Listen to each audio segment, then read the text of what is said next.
what's the fucking point anymore? You know? You have to ask yourself, why do I even fucking bother anymore? Did I expect anything other than that from tonight? Honestly, no. And honestly, I expected the scoreline to be worse than it was. But that was, once again, nothing short of an absolutely pathetic, shambolic shit show of a performance from Chelsea Football Club. Once again, turned over like little fucking boys. And honestly, 3-1, you look at it and you say, Jesus, that's actually not a bad result. We actually scored a fucking goal. But 3-1 definitely doesn't tell the full story of this game. Chelsea were absolutely battered from minute one. And after 20 minutes, it was game over. Odegaard scores. Very good strike. But again, another very good strike on Kepa Arrizabalaga. Look, you look at it, he couldn't do an awful lot about that. But players know at this point that it's Kepa in goal. So you can just shoot and there's a good chance you're probably going to fucking score. Odegaard gets a second one and it's basically the fucking same as the first one. Ball comes in from the left-hand side. He's running onto it.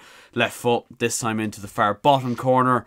Nice finish again. But Chelsea just fucking sleeping. Sterling, Chilwell. All over. Just absolutely horrific from Chelsea once again. Jesus made it 3-0 with absolutely the worst goal of the night in terms of the defending from Chelsea's standpoint. It was absolutely nothing short of shambolic. And we pull a goal back in the second half through Noni Madueke, who is a player that I would have loved to see a lot more of so far since he's come from PSV Eindhoven in January, but we've unfortunately not seen an awful lot of Noni, and there's players like him, like Mudryk, like Fofana, who we would have loved to see a lot more of, considering our season has been done for a long, long time now, but ultimately we've not seen them. And you'd have to ask the question, why?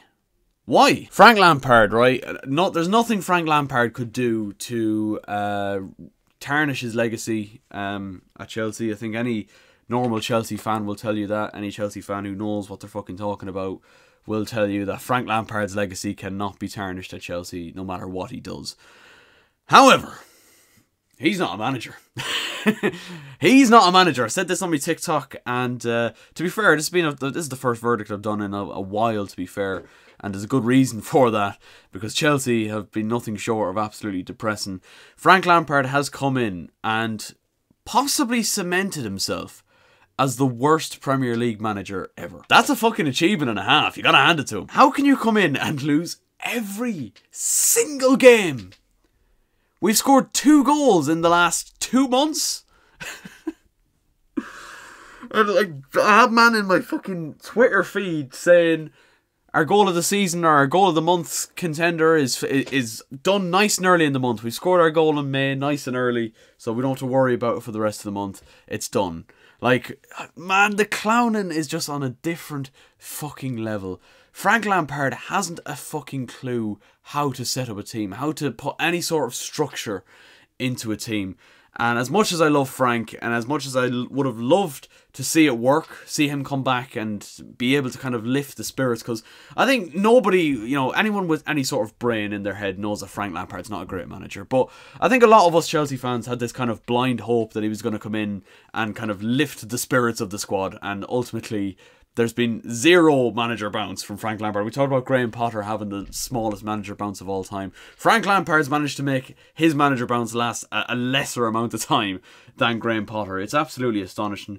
Frank, where does he get a job after this? Like, who's going to take Frank Lampard on at the end of this season? Because he's certainly not going to get a job at a fucking Premier League club, you'd imagine, for a long, long time. Or anyone that's certainly got any sort of brain about them controlling the football club won't appoint Frank Lampard for a long, long time. And that's, let's be honest, with good reason. Again, as much as I love Frank and I hate criticising him, I have to, because he hasn't a fucking breeze. The team selection, I was happy to see Madueke in, but and to be fair, as much as I slate him, I was happy to see Aubameyang in as well from the start, because we need a fucking striker. But the problem is Aubameyang's been locked up in Graham Potter's fucking basement for the last couple of months, so he's on minus fucking match sharpness going into this game, and it showed. Like, let's be honest. And to be honest, I can't blame Aubameyang for anything that happened tonight.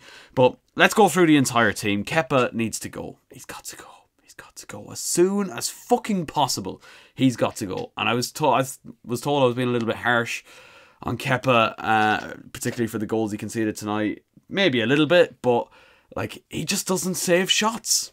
He doesn't do his job ever. I think he's had one good game this season against Aston Villa away in one of Potter's first games in charge of Chelsea.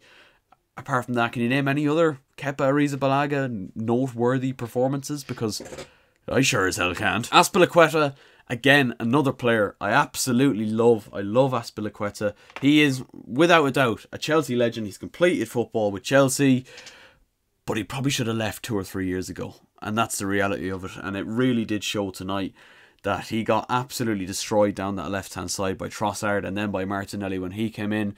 Centre-backs, Fofana, I thought was particularly poor tonight. Thiago Silva has clearly lost interest, and can you blame him? I sure as hell fucking can't.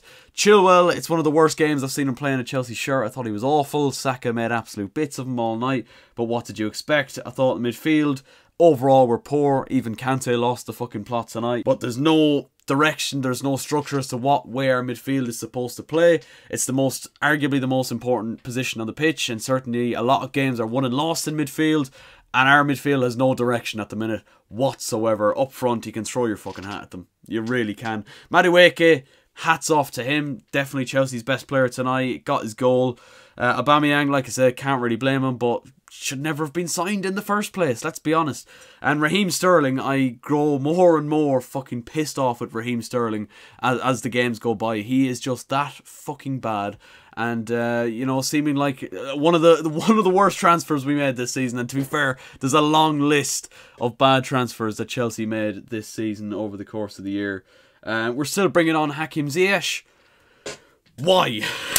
Why? This man should have been gone in January. I know we fucked up his paperwork, and I feel sorry for him for that. But like, he clearly doesn't want to be here. Why are we still putting him out on the pitch over players that we did sign in January in the summer? Young players that do want to be here. Why are we still playing this fucking deadwood? Where is David Datro Fofana? How bad is he?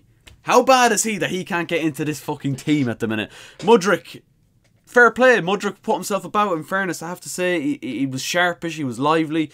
Could be, you know, a lot of it down to the fact that he was coming to Arsenal, to a place where he could have ended up in January. Ultimately, he ended up at Chelsea, but he actually did well. Actually ran at Arsenal when he did come on towards the end of that game. But, lads, this is Chelsea for the foreseeable, and the only reason we're staying up at the minute is, number one, because of the 10 points that Thomas Tuchel won us at the start of the season, and because the likes of Leicester, Leeds, Forest, fucking Everton continue to be as bad as they are. And that is the reality of it. That is the shocking reality of Chelsea Football Club at the minute, and I don't see it improving very, very soon at all. And look, this season has proved to us that you cannot just throw money at a problem and expect it to go away. That is for absolute certain. Whether or not Todd Bowley or fucking Ted Lasso, whatever you want to call him, is going to change his ways because of this. Is he going to learn from his mistakes? He's so fucking arrogant. I don't see that happening. I really don't. You need to have some sort of strategy and plan and structure. Realistically, would we have been any worse off bringing in a permanent choice directly after sacking Graham Potter? At the time, I remember thinking to myself, you know what, give Frank till the end of the season, see what he can do. But that's continuously being proved to be the wrong decision. You should have brought in a Pochettino or Nagelsmann or Enrique or whoever the fuck he's planning on bringing in the summer. The Chelsea manager position is now a poison chalice, whatever way you look at it. Anyone in their right mind would stay as far away from the Chelsea job as humanly possible, because you're working with a group of players who don't give a fuck, an overly bloated squad, and an owner who just fucking throws money at any single problem that he sees. It's an absolute mess. And I didn't want to make a video on Chelsea over the last couple of weeks, and there's good reason for that. And it's not only because we're shit, because I'd have been saying a lot of the same things that I've been saying all season about us, and these problems just continue to keep coming up and coming up. And like I said it in the last couple of videos, we look at the fixtures between now and the end of the season.